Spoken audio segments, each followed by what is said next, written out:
नमस्कार, welcome to PSC वे। इस video में हम बात करेंगे मध्य प्रदेश की लोक चित्रकला, शिल्पकला, जो सम्मान समारोह हैं और जो मंदिर मस्जिद हैं उनके बारे में। ये हमारा एमपीजीके की जो परीक्षा धाम पुस्तक है उसका 38वां लेक्चर होने वाला है। चलिए लेक्चर स्टार्ट करते हैं।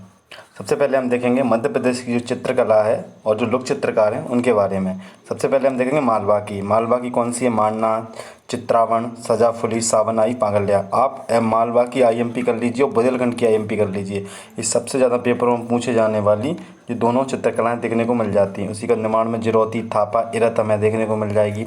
बुंदेलखंड में नौरता, मोरते, मोरमुरेला व सुरेती देखने को मिलेगी। बघेलखंड में कोवर, छठी चित्र, तिलंगा, न्यूअर नामे के नाम से ये जानी जाती है। और पिथौरा, डिगना, नौडोरा, जो नौडोरा किसकी है? गौड़ों की आपको देखने को जनजातियाँ आई। पिथौरा हमारी भीलों के लिए होगी, डिगना और नौडोरा हमारी गौंड की होगी, और डोगरा जो भरेवा जनजाति है उसके लिए हमें देखने को मिलती है। अब सबसे पहले हम बात कर लेते हैं जो हमारी मालवा की जो चित्रकला है उसके बारे में। मांडना, मैं बार बार नहीं बोलूँगा क्षेत्र कौन सा, मालवा एक ही कौन से, मालवा के बारे में डिस्कस कर रहे हैं। मांडना दीपावली के अवसर पर गेरू व छुइयों मिट्टी उसकी सहायता से आंगनों में बनाई जाती हैं। आपने देखो कच्चे मकान होते तो उसमें ये हमें देखने को मिल जाती है मांडना। चित्रावन विवाह के समय पर दीवारों पर गेरू व हल्दी की सहायता से बनाई जाती है। सजाफुली जो कुंवारी जो महिलाएं हैं, जो कुंवारी लड़कियां हैं उनके द्वारा ये चित्र बनाए जाते हैं। कौन सी? सजाफुली। सावन आई, श्रावण मास में गोबर से तंत्र मंत्र से बचाव हेतु ये बनाई जाती हैं। गोबर से तंत्र मंत्र के बचाव के लिए बनाई जाती हैं। पागल्या के बारे में बात करें, जो प्रथम शिशु जन्म है शुभ संदेश का लेखांकन करता है। निर्माण की जो प्रमुख चित्रकला है उनके बारे में देख लें। जिरौती, थापा, इरत। कौन सी? सावन के समय पर जो हरियाली अमावस्या को भित्ति चित्र बनाए जाते हैं। थापा के बारे में बात कर ले तो गेरू की सहायता से दीवारों पर ये थापा लगाया जाता है। इरत के बारे में बात करें, विवाह के अवसर पर जो कुल देवी की भित्ति चित्र बनाकर ये पूजा की जाती है। कौन सी? इरत, थापा व जिरौती। कहाँ की हो गई हमारी? निमाड़ की। अब हम देख लेते हैं जो बुंदेलखंड की है मुख्य, तो नौरोता। तो नौरोता का नवरात्रि के समय पर कुंवारी कन्याओं द्वारा बनाई जाती है गेरू से। मोरुते क्या है? विवाह के समय पर दीवारों पर किया जाता है चित्रण। वहीं मोरमुरेले में क्या है? जो रंगों पर जो चित्र लगाए जाते हैं, जो मोर के होते हैं चित्र बनाए जाते हैं। और सुरोती क्या है? दीपावली के अवसर पर जालीनुमा जो आकृति बनाई जाती है वो सुरोती के अंतर्गत बनाई जाती है। अब बघेलखंड की जो प्रमुख कौन कौन सी? तो कोवर। सामान्य विवाह के अवसर पर वर वधू या बुआ मामी का जो रंगीन चित्रण बनाए जाते हैं वो कोबर के अंतर्गत आते हैं। छठी चित्र क्या होते हैं? बच्चे के जन्म व छठवें दिन छठी माता व गेरू का जो चित्र बनाया जाता है वो इसके अंतर्गत आता है। वहीं देखें हम तिलंगा, बघेलखंड, कोयले व जो हमारे तिल की जो तेल में मिलाकर जो बनाए जाते हैं इसलिए इसको क्या बोला जाता है? तिलंगा कहा जाता है। उसके बाद में न्योरना में भाद्र में जो सुहागन महिलाएं हैं उनके द्वारा ये चित्र बनाए जाते हैं। उसी के बाद में आप देख लेते हैं हम जनजातियों के द्वारा जो चित्र बनाए। पिथौरा आपको पता है वो भील जनजाति का है, तो पेमा फाल्या और जो भूरी बाई हैं वो इससे संबंधित हैं। वहीं हम बात करें डिगना के बारे में, तो गौड़ जनजाति द्वारा ये बनाए जाते हैं शादी विवाह के अवसर पर व अन्य अवसरों पर। और जो दीवारों व फर्शों पर जैमितीय आकृतियाँ देखने को मिल जाएंगी। जैमितीय आकृति होती है मुख्य रूप से। नौडोरा ये भी गौड़ जनजाति के द्वारा बनाई जाती हैं और दीवारों पर पशु पक्षी प्रकृति से जुड़ी हुई रहती हैं। डोकरा कला के बारे में बात करें, भरेवा समुदाय बैतूल में अलोह धातु शिल्प है। ये मोम व गोंद के मिश्रण इसमें तैयार किया जाता है। अब हम देख लेते हैं हमारे जो मुख्य क्षेत्र हैं उनसे जुड़ी हुई जो मुख्य चित्र की शैलियाँ हैं उनके बारे में। तो मध्य प्रदेश में कौन कौन सी हैं? एक आपको ग्वालियर शैली और हमारी मालवी शैली और बुंदेली शैली देखने को मिल जाएगी। मालवी शैली के बारे में बात करें, बाघ की गुफाओं में चित्रित जो शैली है उसकी शुरुआत यहाँ से मानी जाती है। इसके बाद में जैन धर्म का जो कल्प सूत्र का चित्रण इस चित्रकला की गतिविधियों से प्रेरित करता है। वहीं हम देखें 15वीं शताब्दी के आसपास वैष्णव और श्रीनाथ संप्रदाय इसके प्रभाव में था। कौन सी? मालवी शैली के संपर्क में। वहीं ग्वालियर शैली के बारे में बात करें हम, ग्वालियर शैली का विकास तोमर राजाओं के संरक्षण में हुआ। अंग्रेजों के आगमन के बाद इसके संरक्षण व संवर्धन में एक नई जो शैली थी उसे पटना शैली के नाम से जाना गया था। तो पटना शैली मध्य प्रदेश में किससे संबंधित आएगी? तो आपको ग्वालियर शैली से संबंधित मिल जाएगी। वहीं देखें हम सिंधिया साम्राज्य के समय पर तत्कालीन जो महाराज जीवाजी राव सिंधिया ने चित्रकारों के लिए जो एक रहने की व्यवस्था थी चितौरा ओली, जिसे चित्रा ओली कहा जाता था, उसका निर्माण कराया था। अब हम आगे बात कर लेते हैं बुंदेली शैली के बारे में। दतिया के तत्कालीन राजा सुंगजीत सिंह के संरक्षण में राजस्थानी शैली का अनुसरण कर बनी नई शैली क्या होता है? बुंदेली शैली कही। जो राजा कौन से हमारे सुंगजीत सिंह जी थे उनके समय पर जो नई शैली बनी उसे ही क्या बोला गया? बुंदेली शैली कलम कहा गया। वहीं देखें हम 1590 में ईस्वी के जो ओरछा के जो राजा इंद्रजीत सिंह थे तो वो ग्वालियर से कलाकारों को आश्रय दिया, जिसमें केशव दास की रसिक प्रिया में इनका चित्रण आपको देखने को मिल जाएगा। वहीं हम बात करें बुंदेली चित्रकला का बढ़ावा देने के लिए चंदेल शासकों का विशेष योगदान देखने को मिला। और प्रमुख केंद्र कौन कौन से थे? ओरछा, तालवेट, धुवेला ताल, गुरसराय, आठ भैया जागीर, टोडी, समर्थर, अमरगढ़ हमें देखने को मिल जाता है। अब हम बात कर लेते हैं मध्य प्रदेश का जो स्थानीय खान पान है उसके बारे में। जैसे दाल बाफले है, तो ये मालवा वाला क्षेत्र जो मुख्य रूप से देखो मालवा वाला क्षेत्र दाल बाफले वैसे गुजराती और जो राजस्थानी उसका मिश्रण देखने को मिल जाता है, और जो ग्वालियर क्षेत्र में भी हमें खाने को देखने को मिल जाएगा। वहीं देखें हम बगजा बेसन से बना जलेबी का आकार का, तो विंध्य क्षेत्र में है बगजा। महेरी व गुडला बुंदेलखंड में। दाल पनिया झाहुआ व अलीराजपुर में। रसाज की कड़ी वगेलखंड रीवा व मऊगंज में। वहीं देखें सिक्का खीर ये डिंडोरी में। कुंदे के पेड़े, कुंदा लगाया जाता है लाल कलर का खुआ हो जाता है, तो इस सिवनी में। वहीं देखें गूलर कबाब, तो इंदौर में देखने को मिल जाएगा हमें। व खुरचन, तो ये रामपुर व बघेलन क्षेत्र में। खुरचन क्या होता है कि जो कढ़ाई में ऐसे वो डाल दिया जाता है क्यों दूध, उससे जो आसपास में लग जाता है तो उसी खुरचन कहा जाता है। विशेष बारे में बात हम करें, विशेष क्या चीज़ें कि विंध्य क्षेत्र में दोपहर में जो भोजन किया जाता है उसको बोलते हैं जनेऊहार, जनेऊ कर लो, या फिर भोजन को जनेऊ कर लो। शाम को जो किया था उसको ब्यारू कहा जाता है। और नाश्ते में जो बुंदेलखंड में खाया जाता है उसे कलेवा कहा जाता है। चंबल क्षेत्र में सुबह काम पर जाने से पहले खाने वाला जो भोजन है उसे कलेऊ कहा जाता है। जनेऊ, कलेऊ, ब्यारू, कलेवा ये मध्य प्रदेश में खाने से जुड़ी हुई चीज़ें हैं। तो ये भी देखा हुआ है। दोपहर के समय जनेऊर देखने को मिल जाएगा, शाम के टाइम पर कलेऊ करने के लिए बोला जाएगा। बुंदेलखंड में नाश्ते को कलेवा कहा जाएगा, रात को ब्यारू कहा जाएगा। ये जनजातीय भोजन है मुख्य रूप से। अब हम देख लेते हैं मध्य प्रदेश में जनजातीय चित्रकला है उसमें जो प्रमुख, हम सबके बारे में डिटेल में पढ़ चुके हैं, फिर भी हम एक बार देख लेते हैं। जनजातीय चित्रकला भीलों से बारे में बात कर लें, पिथौरा चित्रकला से संबंधित हैं भील। उनके बाद में झाहुआ अलीराजपुर धार वाला क्षेत्र है। इसमें निपुण व्यक्ति को लिखंदर कहा जाता है। और जो लिखंदर होता है ना, वो सर्वप्रथम जिसकी चित्र बनाता है तो उसमें क्या होता है, पिठौरा देव की पूजा अर्चना की जाती है। और घोड़ों को पिठौरा में घोड़ों का चित्रण देवों को अर्पित किया जाता है। वहीं देखें इसमें शिकार दृश्य, वन्य प्राणी, आकाशीय देवता, वृक्ष महत्वपूर्ण देखने को मिल जाते हैं। तो मुख्य रूप से प्रकृति से जुड़े हुए हैं, सामाजिक चीज़ें नहीं हैं, प्रकृति से जुड़ी हुई हैं। और इन्हें जो सिखाता है उसे पिथौरा बाबा के नाम से जाना जाता है। प्रमुख आपको ये चित्रकार देखने को मिल जाएंगे, पेमा फाल्या, भूरीबाई पिटौल की भूरीबाई, और भूरीबाई झीर की भूरीबाई, डब्बू बारिया, गंगूबाई, अमलिया, गीता बारिया, जम्बू सिंगड़, कसुताई और लोड़ोबाई, राम सिंह, रमेश कटारा, शांता बूरिया, सविता बारिया और सुनीता भभूर हमें देखने को मिल जाते हैं। उसी के बाद हम बेगा चित्रकला के बारे में बात करें, और सबसे शानदार देखने को मिलेंगे बेगा और गौड़ चित्रकला, बहुत प्यारी लगती है देखने में आपको। तो इसी में उमरिया और हमारा डिंडोरी व शहडोल से जुड़े हुए क्षेत्र हैं। प्रकृति का चित्रण, लोक देवी देवता, पशु देखने को मिल जाते हैं। बेगा कलाकारों बेगा कलाकार कलाकृति बनाने के लिए मिट्टी, पत्तियाँ, पौधे, रंगों जैसी प्राकृतिक सामग्रियों का उपयोग करते हैं। और प्रमुख कलाकार कौन कौन से देखने को मिल जाते हैं, जैसे जोधई बाई, इन्हें क्या इनका देहवसन हो गया, उमरिया की थी और ये बेगा चित्रकार थी और इन्हें पद्मश्री प्रदान किया गया था। वहीं सावनी बाई देखने को मिल जाती हैं। अब हम बात करते हैं जो हमारी गौड़ चित्रकला है उनके बारे में। पाटन आपने सुना होगा, डिंडोरी का एक पाटन गाँव है, जंगल कलम के नाम से जाना जाता है। और इसका जो गौड़ चित्रकला के जो पितृ पुरुष हैं जनगढ़ सिंह श्याम है, जो जापान में इनकी मृत्यु हो गई थी दौरे के समय। उसी के समय एक गौड़ चित्रकला को भौगोलिक संकेतक भी प्राप्त है। डिंडोरी बालाघाट आदि क्षेत्रों में देखने को मिल जाती है। प्रकृति चित्रण है मुख्य रूप से, चारकोल, रंगीन मिट्टी, पौधे के रस, पत्तियां, गोबर, गाय के गोबर, चूने के पाउडर आदि का इस्तेमाल इसमें किया जाता है। ब्रिक्स सम्मेलन में जो ब्राज़ील के राष्ट्रपति थे उनको गोल्ड पेंटिंग क्या दी गई थी, उपहार में दी गई थी।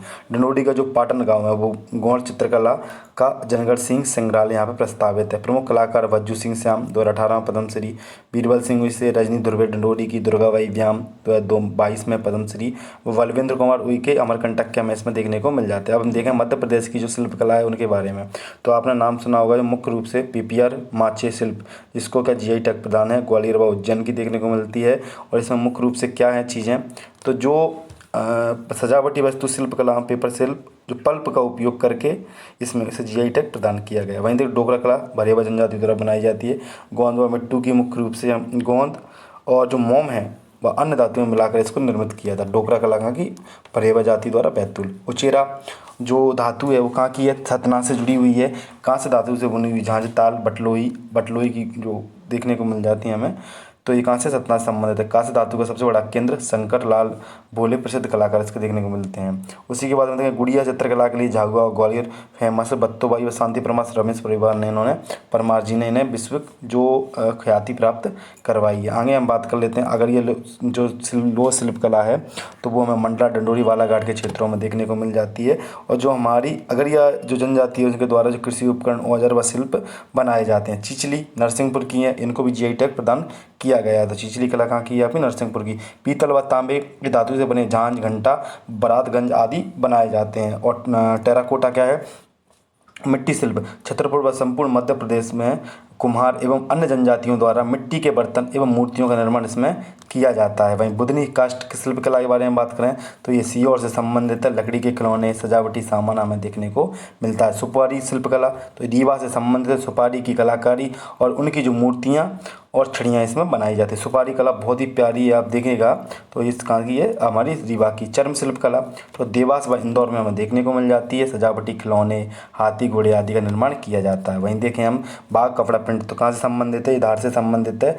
बाघ प्रिंट में धातु से जरी और अरंडी हर्रा बहेड़ा आदि का उपयोग करके ये बनाई जाती है मुख्य रूप से। उस इस्माइल सुलेमान खत्री व खत्री परिवार इसका मुख्य रूप से प्रमुख संरक्षक है वर्तमान में। और जो सुलेमान खत्री थे इनके पितृपुरुष या फिर इनके जनक के रूप में जाने जाते हैं। छिपा कला भैरू जो भैरव प्रिंट उज्जैन में है। कपड़ों के विभिन्न रंगों की सहायता से भैरू छिपा कला का निर्माण किया गया। और सुलेमान कुच्छी जो शिल्प कला के प्रसिद्ध कलाकार हमें देखने को मिल जाते हैं। वहीं हम आगे बात करें खराद कला के बारे में तो श्योपुर मुरैना बुधनी लकड़ी को छीलकर उसमें लाख मिश्रित कर रंग चढ़ाने की कला को क्या होता है, खराद कला। ये कहाँ पे देखने को मिलती है, श्योपुर मुरैना बुधनी में। पीतली कला तो आपको पता है डंडोर टीकमगढ़ व दतिया इन पे इनको वन डिस्ट्रिक्ट वन प्रोडक्ट के रूप में भी इन्हें मान्यता दी गई है।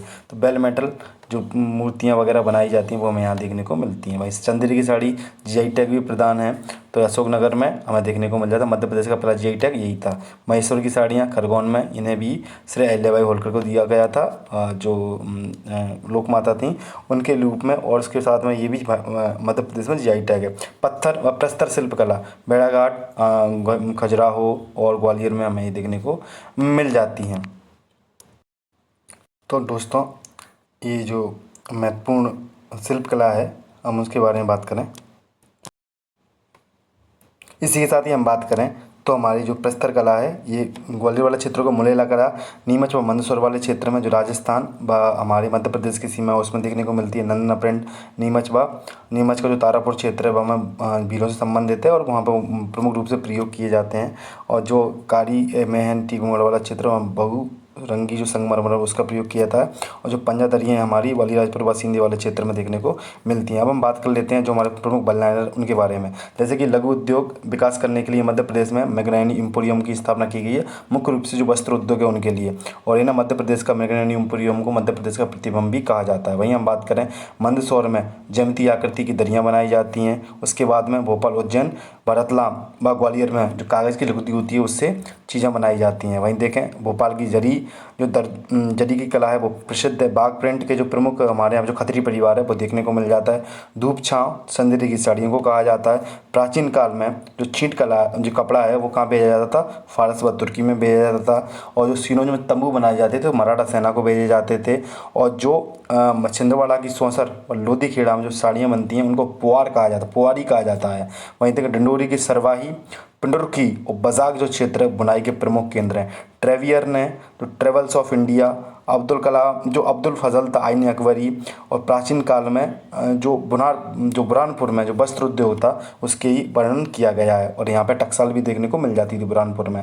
कुच्छी मुनावर गोगवा व खिराल उज्जैन क्षेत्र के जो प्रमुख छींट कला है भैरूचिप कला उसके प्रमुख केंद्र है। वहीं देखें हम छतरपुर जिले का जो हरपालपुर है वो सूत की बुनाई के लिए प्रसिद्ध है।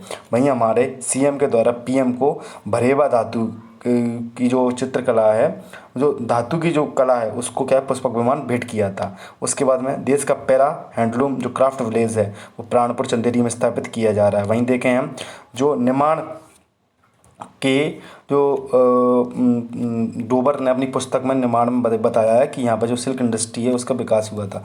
भूरीबाई पहली कलाकार थी जिन्होंने मड वॉल जो पेंटिंग है उसके लिए कैनवास का प्रयोग किया था। उज्जैन के धुलजी महाराज चित्रावण के प्रसिद्ध कलाकार देखने को मिले। चित्रावण कहाँ का है? तो मालवा का है। डिंडोरी का जो पाटनगढ़ गाँव है भजनगढ़ सिंह श्याम जो संग्रहालय वो प्रस्तावित है, और जो उज्जैन में जो वाटिक प्रिंट है उसको जीआई टैग दिया गया है। अब हम बात करें जो मध्य प्रदेश के प्रमुख पुरस्कार हैं उनके बारे में, जैसे साहित्य, संगीत, सामाजिक संबंधी, पत्रकारिता संबंधी, खेल संबंधी हमें मुख्य रूप से देखने को मिल जाते हैं। अब हम बात करें मध्य प्रदेश के जो साहित्य से जुड़े हुए सम्मान है कौन कौन से हैं? तो कबीर सम्मान, स्थापना 1986 में। क्षेत्र भारतीय कला, रुपए कितने दिए जा रहे हैं? 5 लाख। और अभी जो वर्तमान में किसको दिया गया? लीलाधर जुगोड़ी जी को दिया गया तो 2023 में। शरद जोशी सम्मान 1992 में स्थापना की गई, व्यंग से जुड़ा हुआ है, 5 लाख रुपए। प्रभात कुमार भट्टाचार्य जी को 2023 में प्रदान किया गया। इकबाल सम्मान 1986 में उर्दू साहित्य से जुड़ा हुआ है, 5 लाख। सब में मुख्य रूप से 5 लाख रुपए राशि दी जाती है। और अबुल समद जी को 2022 के लिए दिया गया। मैथिली शरण सम्मान 1987 में हिंदी साहित्य के लिए 5 लाख। सुश्री नीरजा माधव को 2023 के लिए प्रदान किया गया। तुलसी सम्मान 1983 आदि जो लोक कला है पुरुषों के लिए, महिलाओं के लिए सेम यही दिया जाता है देवी अहिल्याबाई के नाम से। और तुलसी जी का 1983 में, और जो देवी अहिल्याबाई को 1996 में प्रारंभ किया गया था। और दिनेश चंद्र कुमार जी को ये तुलसी सम्मान दिया गया। श्रीमती गीता त्यागी जी को 2023 के लिए प्रदान किया गया है। उसमें निर्मल वर्मा सम्मान तो 2015 में हिंदी पत्रकारिता से संबंधित 5 लाख रुपए की राशि दी जाती है। और जो विदेश में हिंदी के विकास के प्रमुख योगदान मतलब जो किया था इन्होंने उसके लिए प्रदान किया गया।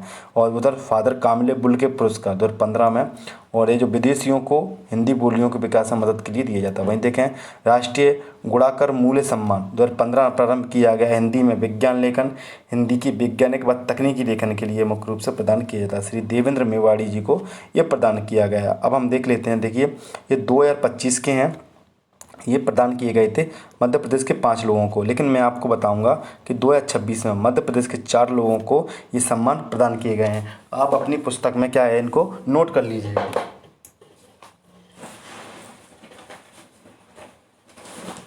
तो मुख्य रूप से कौन से दिए गए हैं? पद्मश्री ही दिए गए हैं। और पेपर में पूछे जा सकते हैं क्योंकि ये क्या है, जनवरी में इनकी घोषणा हो गई थी, इसलिए इनके पूछे जाने की प्रबल संभावना भी हमें देखने को रहती है। तो कौन कौन से हैं आप उनको नोट करिएगा, मैं आपको बता देता हूँ। सबसे पहले हैं हमारे, पहले नोट करिए, मैं लिख रहा हूँ श्री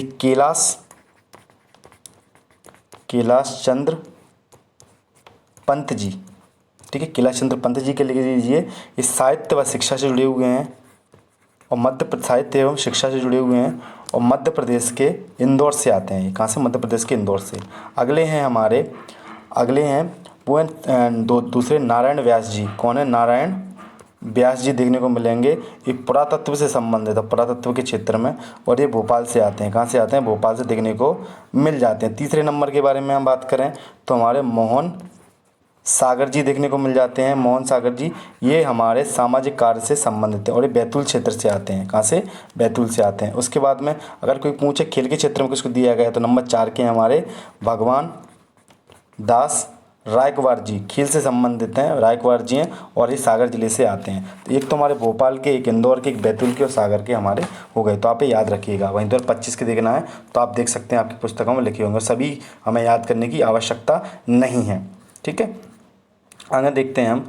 तो हमारे जो तानसेन सम्मान है तो अभी 2025 के लिए दिया गया है तरुण भट्टाचार्य जी को। 1921 से इसकी स्थापना की गई थी। लेकिन अगर बोलते समारोह के बारे में तो अभी 101वां समारोह अभी आयोजित किया गया था ग्वालियर में। 5 लाख रुपए की राशि प्रदान की जाती है, तरुण भट्टाचार्य जी को दिया गया। हिंदुस्तानी संगीत व शास्त्रीय संगीत में दिया था। कालिदास सम्मान 1980 से प्रारंभ की गई। 5 विधाएँ हमें मुख्य रूप से देखने को मिल जाती हैं। तो 5 विधाओं के लिए जो लोगों को दिए गए हैं हम देख लेते हैं। शास्त्रीय संगीत के लिए अरविंद पारेख जी को, उसके बाद में कर्म के लिए जो प्रसाद सेन हैं गुप्त जी उनको, उसके बाद रूपंकर के लिए रघुपति भट्ट जी, रूपंकर के बारे में याद कर लीजिएगा, और शास्त्रीय संगीत के बारे में तो कलावती देवी जी को 2023 के लिए प्रदान किए गए हैं। वहीं हम देखें लता मंगेशकर सम्मान 1984 में प्रारंभ किया गया। तो संगीत निर्देशन पार्श्व गायन के लिए प्रदान किया जाता है, 5 लाख रुपए की राशि दी जाती है। और जो अभी ये दिया गया है सोनू निगम जी को दिया गया 2025 के लिए, और उसके लिए शंकर एसमान लॉय को दिया गया था 2024 के लिए। अभी किसको दिया गया है? सोनू निगम जी को। भाई कुमार गंधर्व सम्मान 1992 में प्रारंभ हुआ। जो युवा संगीतकार होते हैं 25 से लेकर 45 वर्ष की जो आयु होती है उनको 2,51,000 रुपये की राशि प्रदान की जाती है। सुश्री रुक्मणी विजय कुमार को यह प्रदान किया गया। वहीं देखें हम प्रदीप सम्मान के बारे में, तो 2012 में ये प्रारंभ हुआ। गीत रचना के लिए दिया जाता है, 5 लाख रुपए की राशि होती है, और डॉक्टर सुरेश अवस्थी जी को यह प्रदान किया गया। वहीं मान सिंह तोमर सम्मान 2011 में प्रारंभ किया। संगीत व कला संस्कृति के लिए दिया जाता है। जो इंदौर का सनद व्यास है, सानद व्यास, उनको यह प्रदान किया गया 2023 के लिए। किशोर कुमार सम्मान 1997 में प्रारंभ हुआ। गायकी अपने व लेखक के लिए दिया जाता है। देखो 2024 में दिया गया था प्रसून जोशी जी को, और 2025 के लिए दिया गया है संजय लीला भंसाली जी को। आपने वो देखी होगी, गोलियों की रासलीला मूवी इन्हीं के द्वारा बनाई गई है। उसी के बाद में हम देखें हम मध्य प्रदेश को सामाजिक सेवा सम्मान है। महात्मा गांधी सम्मान 1995 में प्रारंभ हुआ। समाज सेवा व मानव कल्याण के लिए दिया जाता है, 20 लाख रुपए की राशि है। जो भारतीय समिति है बैतूल की, उसको प्रदान किया गया 2023 के लिए। नानाजी देशमुख 2012-13 प्रारंभ, सामाजिक सेवा 5 लाख रुपए। जो सोपान institute of farming arts and research है तिरुवनंतपुरम का, उसको ये प्रदान किया गया है। वहीं हम देखें हमारे लिए कुछ इंपॉर्टेंट पॉइंट है, जैसे कि राष्ट्रीय जो हमारा महात्मा गांधी सम्मान तो मध्य प्रदेश सरकार द्वारा दिया जाता है, लेकिन महात्मा गांधी अंतर्राष्ट्रीय जो सम्मान है 1 करोड़ की राशि प्रदान की जाती है, वो केंद्र सरकार के द्वारा दी जाती है। महात्मा गांधी में जो और सब में 5 लाख दिए जा रहे हैं। बाकी मध्य प्रदेश का जो महात्मा गांधी सम्मान है उसमें कितने 20 लाख रुपये, और कुमार गंधर्व समय 2,51,000 रुपये, बाकी समय 5 लाख रुपये की राशि प्रदान की जाती है। अब हम देख लेते हैं मध्य प्रदेश में जो पत्रकारिता से संबंधित जो हमारे प्रमुख जो सम्मान है उनके बारे में। गणेश शंकर विद्यार्थी जो सम्मान है वो 1989 में प्रारंभ किया। हिंदी पत्रकारिता से 1 लाख रुपये दिए जाते हैं, और ये 2022 में प्रेम कुमार को प्रस्तुत किया गया। वहीं विद्यानिवास मिश्र सम्मान 40,000 रुपये की राशि 2000। ये इंपॉर्टेंट नहीं है, इनको याद करने की इतनी आवश्यकता नहीं है, बस हम एक आपको बता देते हैं कि कौन से किससे जुड़े हुए हैं। मानिक वाजपेयी जी, सत्यनारायण श्रीवास्तव जी, प्रमुख देखने को मिल जाते हैं। वहीं अब इनका हमें स्ट्रक्चर समझने की आवश्यकता है। जो एकलव्य पुरस्कार है वो किसको दिया जाता है? जो जैसे जिनकी आयु 21 वर्ष से कम है, और कितने खिलाड़ियों को दिया जाएगा? 15 खिलाड़ियों को दिया जाएगा। विक्रम सम्मान और ऐसे खिलाड़ी जो 21 वर्ष से अधिक हैं, और जो उनको 12 खिलाड़ियों को ये दिया जाता है। विश्वामित्र सम्मान कम से कम 40 वर्ष तो आपकी आयु होना चाहिए, और प्रशिक्षण व कोच को दिया जाता है 2 लाख रुपए की राशि। विक्रम में और हमारे विश्वामित्र में 1 लाख रुपए की राशि दी थी, जो हमारा एकलव्य उसमें। और ध्यान रखिएगा ऑफिशियल डेट देखी जाए ना, तो ये हमें ये देखने को मिल जाती है 1996 किसकी? विश्वामित्र की और एकलव्य की। विक्रम की हमें 1972 देखने को मिल जाती है। वहीं कैप्टन रूप Singh life time achievement award 2002 में प्रारंभ किया, 2 लाख रुपए की राशि है। और जो यह पहली बार संजय जगदाली जी हैं हमारे, उनको दिया गया था। प्रशिक्षण व खिलाड़ी के खेलों को प्रोत्साहन के लिए दिया जाता है। वहीं प्रभाष जोशी पुरस्कार 10 अप्रैल 2013 में प्रारंभ किया गया। मलखम्ब खेलों में उत्कृष्ट प्रदर्शन के योगदान के लिए प्रदान किया जाता है। राशि कितनी है? तो 2 लाख रुपए हम देखने को मिल जाती है, और पहली बार ये अजय वक्तारिया जी को प्रदान किया गया। अन्य पुरस्कारों के बारे में हम देख लें। अरुणा शानबाग, आपको पता होगा इथुनेशिया के बारे में अभी चर्चा में रहे, जो हर्ष राणा जी थे, तो हर्षद राणा जी जो भोपाल के, तो एक अरुणा शानबाग जी थी, ये इंदौर में नर्स थी, उनके से भी संबंधित था ये, तो उनको भी तो निशा की मांग की गई थी। 1978 में इसके साथ में उनके जो हॉस्पिटल था उसमें बलात्कार की घटना देखी गई थी, उससे संबंधित थी। तो दुष्कर्म से पीड़ित नर्स अरुणा शानबाग जी को यह पुरस्कार की घोषणा की। 1 लाख रुपये की राशि है, महिला उत्पीड़न के विरुद्ध में काम करने वाली संस्था के लिए दिया जाता है। आगा का पुरस्कार, अगर आप आर्किटेक्चर में अच्छा काम करते हैं तो आपको ये प्रदान किया जाता है। 1997 में इसकी स्थापना होती है, और 1978 में इनको किसको प्रदान किया गया? तो मध्य प्रदेश की विधानसभा भवन को ये प्राप्त हुआ। वहीं देखें जनजातियों से जुड़े हुए जो प्रमुख पुरस्कार हैं उनके बारे में, तो जननायक टांट्या भील एवं राज्य स्तरीय सम्मान है, 2008 में ये प्रारंभ हुआ, और 3 लाख रुपए की जो राशि है मुख्य रूप से इसमें प्रदान की जाती है। उसमें क्या है? जो अच्छे खेल में अच्छा प्रदर्शन करता है उनके सभी सम्मान 2008 में प्रारंभ हुए हैं। 3 लाख रुपए की राशि प्रदान की जाती है। इनके बारे में बार बार नहीं बोलूँगा। दुर्गावती सम्मान समाज सेवा व उद्यम के लिए महिला को दिया जाता है, और वीर शंकर शाह तो ये पुरुष को दिया जाता है सेम उन्हीं कार्यों के लिए। ठक्कर बाबा सम्मान जो गरीब पीड़ित व पिछड़ी जनजाति समुदाय हैं उनकी सेवा के लिए या किसी संस्था व व्यक्ति को प्रदान किया जाता है। बादल बोई सम्मान सामाजिक क्षेत्र में अदम्य साहस व वीरता के लिए यह प्रदान किया जाता है। महिला पुरुष बालक बालिकाओं को ये दिया जाता है। वहीं जनगण श्याम सम्मान, तो ये जो परंपरागत सृजनात्मक जनजातीय शिल्प क्षेत्र में जो किसको महिला व पुरुष किसी को भी प्रदान किया जाता है। 2008 में हो रहे हैं, 3 लाख रुपए की राशि दी जा रही है, और ये सब हमें देखने को मिलते हैं। अब आप देखें कि एक अन्य शंकर साहब रानी दुर्गावती योजना जन समितियों जो पुरस्कार है वो जनजातियों की 10वीं 12वीं कक्षा में उत्तीर्ण मेधावी छात्रों को प्रोत्साहित राशि चलाई जा रही है, तो उनसे संबंधित है। अब हम बात कर लेते हैं जो प्रमुख पुरस्कार वो अन्य प्राप्त करता है उनके बारे में।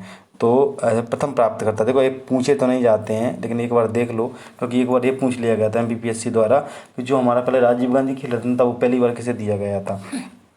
तो महात्मा गांधी, तो मेरे हिसाब से इनको याद मत करिए, क्या क्या याद करोगे आप, परेशान हो जाओगे। आगे चलते हैं।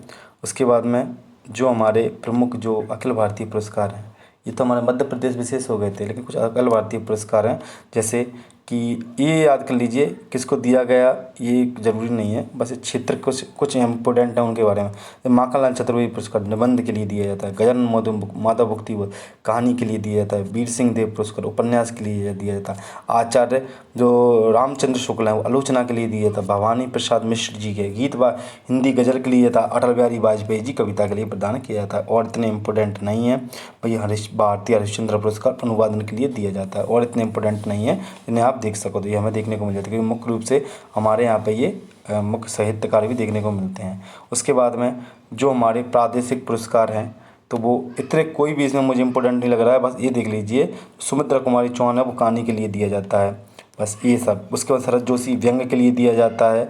उसके बारे में अगर बात करें हम, हमारा आचार्य नरेंद्र जी जो आलोचना के लिए दिया जाता है ये, और उसको बालकृष्ण नवीन प्रदेश की पहली जो लेखक कृति है उनके लिए ये पुरस्कार प्रदान किया था। मुख्य रूप से यही है, सभी हमें नहीं देखना है। अन्य के बारे में बात करें हम तो चंद्रशेखर आज़ाद सम्मान तो दिया जा रहा है, तो क्या है, समाज सेवा के लिए दिया जा रहा है। सईद अशफाक उल्लाह खां जो अल्पसंख्यक वर्ग समाज सेवा के लिए दिया जा रहा है। कैप्टन हामिद खां राष्ट्रीय एकता व अखंडता के लिए दिया जा रहा है। इसके बाद ये मुख्य हैं। और विष्णु श्रीधर बागरकर तो ये किसका है, पुरातत्व से संबंधित। उस्ताद आमिर खां गायन से संबंधित। महाराज अग्रसेन सामाजिक सद्भाव से जुड़ा हुआ है। आगे हम देख लेते हैं मध्य प्रदेश के जो प्रमुख मंदिर एवं मस्जिद हैं उनके बारे में। जैसे महाकालेश्वर मंदिर है तो कहाँ अवस्थित है, ये शिप्रा नदी के तट पर दक्षिण मुखी ज्योतिर्लिंग है, वो देखने को मिल जाएगा। यहाँ पर 7 सागर 9 नारायण व जो 84 महादेव की परिक्रमा पूर्ण हो जाती है अगर कोई व्यक्ति यहाँ की दर्शन करता है। तो वहीं मध्य प्रदेश का जो फसाई के द्वारा पहला जो सेव वोज प्लेस था वो इसे घोषित किया गया था। आगे चलते हैं कंदरिया महादेव मंदिर जो हमारे भगवान शिव को समर्पित है, छतरपुर में खजुराहो में अवस्थित है। यह खजुराहो का सबसे बड़ा मंदिर है। इसकी तुलना भुवनेश्वर के लिंगराज मंदिर से की जाती है। चंदेल शासक विद्याधर के द्वारा इस जो मोहम्मद गजनवी को परास्त कर इस मंदिर का निर्माण किया गया था। सबसे 2 क्वेश्चन बन जाते हैं इससे कि मोहम्मद गजनवी को किसने परास्त किया था, तो विद्याधर ने किया था, चंदेल शासक ने। और कंदरिया महादेव का निर्माण किसने किया था, तो विद्याधर के द्वारा किया गया था। कौन से शासक थे, चंदेल शासक देखने को मिल जाते थे। अब हम देख लेते हैं जो 64 योगिनी मंदिर जो मितावली गांव है मुरैना का, वहाँ हमें ये देखने को मिलता है 64 योगिनी। जो पुरानी संसद थी उसका जो स्ट्रक्चर वो यहीं से लिया गया था। शिव पूजा से संबंधित है और भारतीय संसद का डिज़ाइन यहीं से लिया गया था। खजराना गणेश मंदिर ये दूसरा सेफ फ्लोस घोषित किया गया था। इसी का निर्माण अहिल्याबाई होलकर के द्वारा करवाया था, इंदौर में अवस्थित है और फसाई के द्वारा ये प्रमाणित भी है। वहीं देखें तेली का मंदिर ग्वालियर के किले पर अवस्थित है जो गुजर राजा मेहर भोज के द्वारा ये निर्मित कराया गया था। और उत्तर भारत में एकमात्र द्रविड़ शैली में बना हुआ मंदिर है। विष्णु शिव व 7 देवियों को ये समर्पित है मुख्य रूप से। आगे देख लेते हैं जो शारदा मंदिर है माता मैयर में अवस्थित है, जब माता जी का जब सती जी का यहाँ पे हार देखने को मिला था, तो माँ का हार यानी मैयर। तो ये बिंद की जो त्रिकुट पर्वत है वहाँ हमें देखने को मिल जाता है।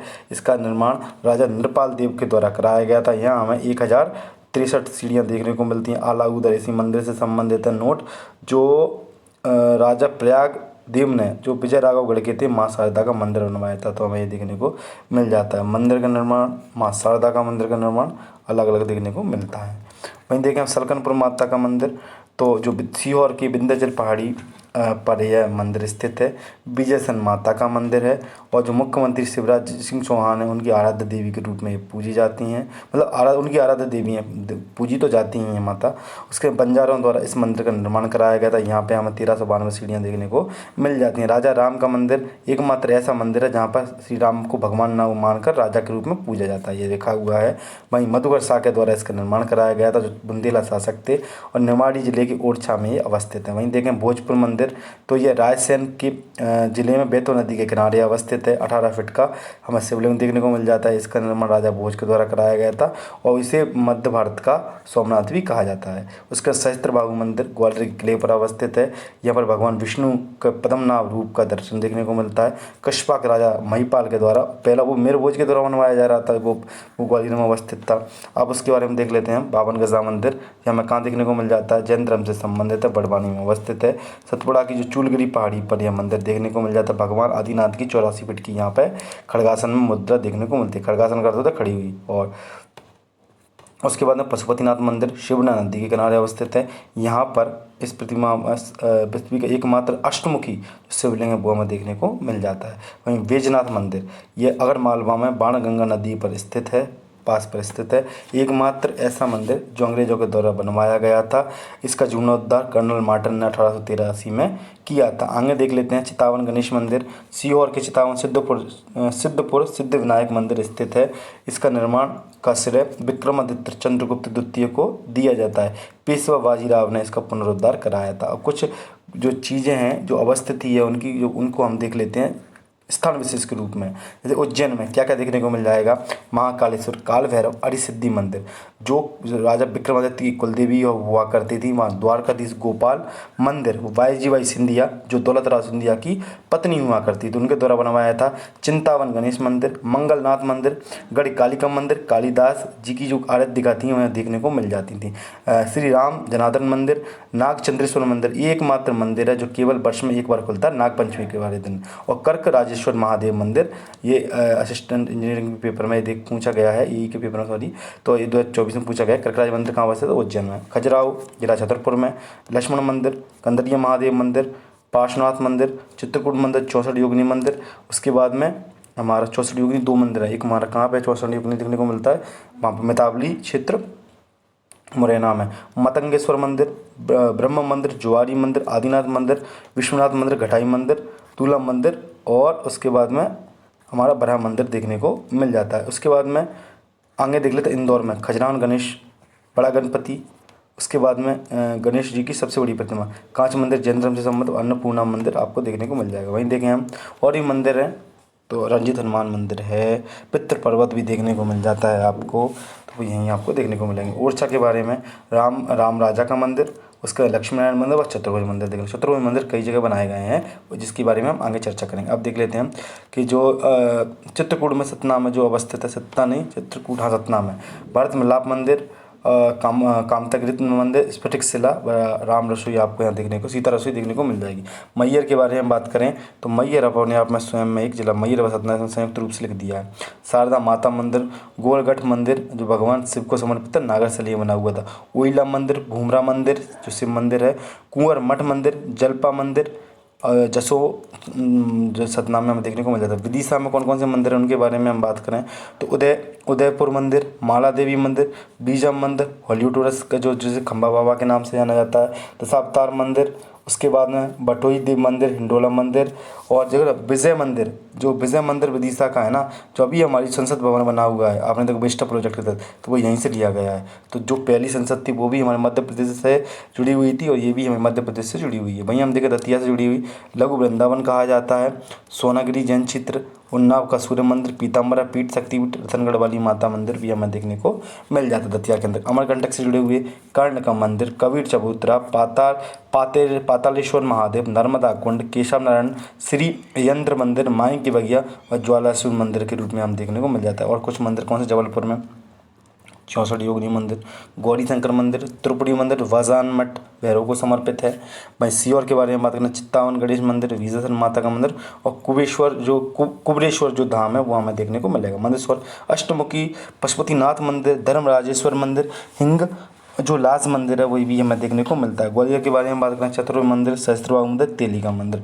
मितावली के बारे में मतलब यहाँ पे सूर्य मंदिर भी आपने देखने को मिल जाएगा। मितावली, मुरैना में मितावली, पदावली, वटेश्वर समूह जो गोल्डन ट्रायंगल के रूप में जाना जाता है। मितावली, पदावली और वटेश्वर इनको मंदिर समूह गोल्डन ट्रायंगल के नाम से जाना जाता है। वहीं देखिए आगर मालवा के बारे में तो चिंताहरण, करिश मंदिर व श्री सती दादी जी का मंदिर हमें देखने को मिलता है। वहीं पन्ना में नसना कोटार का पार्वती मंदिर, प्राणनाथ मंदिर, बलदेव जी मंदिर जो रोमन वास्तुकला से बना हुआ है। अब हम देख लेते हैं जो हमारी मुख्य देवियों के मंदिर हैं वो कौन कौन सी जगह हैं। पीताम्बरा दतिया में, चांडी देवी का मंदिर सीधी में, शारदा देवी मैहर में, जागेश्वरी चंदेरी में, विजयसेन माता सलकनपुर में, व चामुंडा देवी हमें देवास में देखने को मिल जाते हैं। सूर्य मंदिर कौन कौन से, उन्नाव दतिया का सबसे पुराना मध्य प्रदेश का, ग्वालियर में भी है, मंदसौर में भी है, और आधा सूर्य मंदिर देवास के नेमावर में आपको देखने को मिल जाएगा। वहीं देखें मडखेड़ा सूर्य मंदिर हमें ये टीकमगढ़ में भी देखने को मिल जाएगा। तो जो हमारे 6 मुख्य जिले हैं उनमें देखने को मिल जाता है, और सागर के रेहली में भी देखने को मिलता है। अब हम बात करें जो विष्णु मंदिर है, मुख्य रूप से चतुर्भुज मंदिर हमारा कहाँ पर देखने को मिल रहा है, तो ग्वालियर में देखने को मिल रहा है। चतुर्भुज ओरछा में भी देखने को मिल रहा है, चतुर्भुज खजुराहो में भी देखने को मिल रहा है, चतुर्भुज धार में भी। ग्वालियर, ओरछा, धार और खजुराहो में देखने को मिल जाता है। गणेश मंदिर चिंतामण मंदिर उज्जैन में, खजराना इंदौर में, और चिंताहरण गणेश देखो चिंताहरण ये आगरमालवा में, ये उज्जैन में है। वहीं चिंतामन पेशवा कालीन सीहोर में देखने को मिलता है। बड़ा गणपति हमारे इंदौर में देखने को मिल जाएंगे। शिव मंदिर नीलकंठ मांडू में है, गोला मठ सतना में है, खजुराहो में कंदरिया महादेव, और भोजपुर मंदिर रायसेन में है, चौरागढ़ पचमढ़ी में देखने को मिल जाएंगे, गौरी शंकर हमें जबलपुर में देखने को मिल जाएंगे। हिंगलाज मंदिर के बारे में बात करें, मध्य प्रदेश में दो प्रसिद्ध हिंगलाज मंदिर हैं, एक मंदसौर में, दूसरा छिंदवाड़ा में। इसके अलावा हिंगलाज मंदिर एक पाकिस्तान के बलूचिस्तान जो क्षेत्र है उसकी हिंगोल नदी के तट पर भी अवस्थित देखने को मिल जाएगा। अब हम बात कर लेते हैं जो हमारे खजुराहो के मंदिर हैं समूह, उनके बारे में कौन कौन से हैं। तो सबसे पहले पश्चिम में तो कंदरिया महादेव किसके द्वारा बनाया गया था, तो विद्याधर के द्वारा, भगवान शिव को समर्पित है। 64 योगिनी मंदिर माता काली जी को समर्पित है। लक्ष्मण मंदिर तो हमें ब्रह्मा विष्णु शिव को समर्पित है। चित्रगुप्त मंदिर भगवान सूर्य को समर्पित है।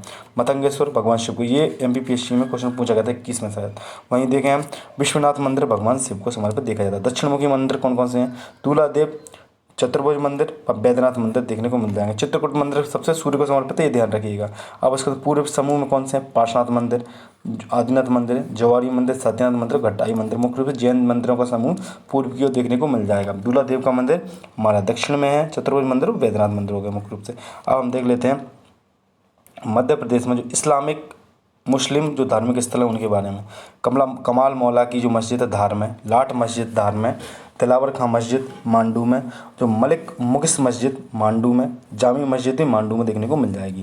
भाई ताजुल मस्जिद भोपाल की सबसे बड़ी मस्जिद है, और 2.5 सीढ़ी की मस्जिद भोपाल की सबसे छोटी मस्जिद है। बीबी की मस्जिद बुरहानपुर में आपको देखने को मिल जाएगी, ये शाहजहाँ से जुड़ी हुई है, और जो उनकी जो मुमताज़ थी उनसे जुड़ी हुई है ये ध्यान रख। अब हमारे जैन तीर्थ जो मुख्य रूप से मध्य प्रदेश में है, मुक्तागिरी बैतूल में, सोनागिरी दतिया में, गोमतगिरी इंदौर में, पावागिरी गिरी का अर्थ होता है हमारा पर्वतों में बनी हुई हैं, खरगोन में, 52 गज़ा बरवानी में, पुष्पगिरी देवास के स्वर्ण कक्ष में, द्रोणागिरी छतरपुर में, मंगलागिरी सागर में, मतंगगिरी धार में, कुंडलपुर दमोह क्षेत्र में, त्रिकाल चौबीसी नेमावर देवास में, और श्रेयांसगिरी पन्ना में, मौनखेड़ा ये MPPSC में 2024 में पूछा गया था धार में, कुंडलपुर बड़े बाबा दमोह में, और ये कुंडलपुर ये वही है बड़े बाबा और दमोह वाला क्षेत्र। भाग्योदय क्या होना है, सागर में बनाया गया।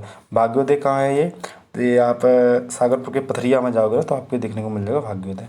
उसके बाद सॉरी भाग्योदय नहीं है, वो विद्योदय है पथरिया में। भाग्योदय भगवान जो जो मुनि श्री ज्ञान सागर जी थे शायद उनके द्वारा ही बनाया गया था सागर में, तो ये मुख्य हो जाता है। अब हम देख लेते हैं तो बौद्ध जो धार्मिक स्थल हैं वो मुख्य रूप से सांची मध्य प्रदेश का सबसे बड़ा स्तूप रायसेन में देखने को, मध्य प्रदेश सबसे बड़ा है लेकिन सबसे बड़ा कहाँ देखने को मिल जाएगा आपको, पश्चिमी चंपारण में देखने को मिल जाएगा सबसे बड़ा, जैसे केसरिया स्तूप के नाम से भी जाना जाता है। उसके बाद मुरेल खुर्द, सोनारी, सतधारा, अंधेर स्तूपी रायसेन में हमें देखने को मिल जाते हैं। वरूद सतना में है। वैश्य टोकरी किससे संबंधित है, तो बौद्धों से संबंधित है उज्जैन में।